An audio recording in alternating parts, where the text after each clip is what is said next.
ينضم إلينا من هناك صلاح بلغبر. أهلا بك صلاح معنا. يعني ما هي طبيعة الأعمال العسكرية التي تقوم بها القوات المسلحة في مدينة المخا؟ نعم، هذه الآن نحن نقف في مدينة المخا. المدينة التي ترونها ورائي بالضبط على شمالي هي مدينة المخا.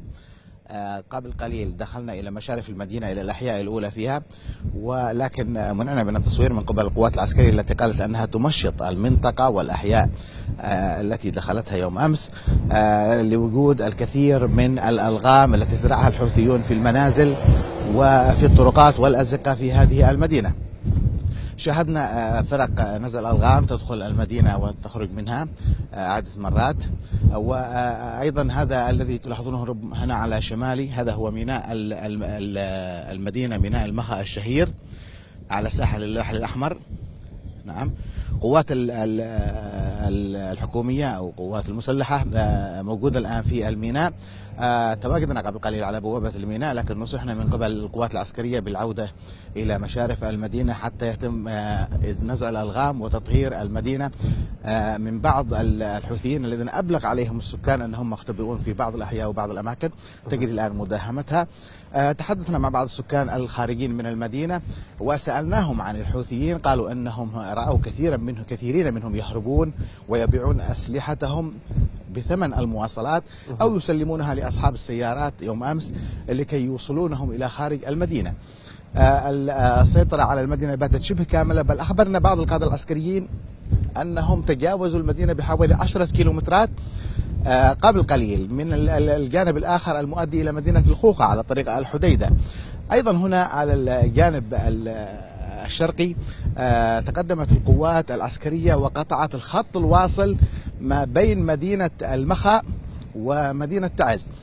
تم هذا الأمر صباح اليوم، والآن تسيطر القوات العسكرية على هذا الطريق بشكل كامل، وقطعت الإمدادات على الحوثيين من تعز المتواجدين أو بعض الفلول المتواجدة في محيط مدينة المخا، وحاصرت المدينة من جميع الاتجاهات ولم يبقى سوى مفر واحد باتجاه مدينة الحديدة. نعم.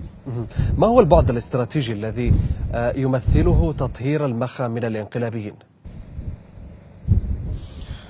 نعم، يصف البعض هذا الانتصار بأنه الانتصار الأكبر منذ تحرير قاعدة العنب، ذلك لأهمية المدينة الاستراتيجية. أهمية هذه المدينة، مدينة المخا، تعتبر ثاني أكبر ميناء على البحر الأحمر، والممر الأول الذي كان الحوثيون وقوات المخلوع يستلمون منه السلاح المهرب من إيران، وأيضا البضائع وأيضا الممنوعات وكثير من البضائع التي يتاجرون فيها يستلمونها عبر هذا الميناء.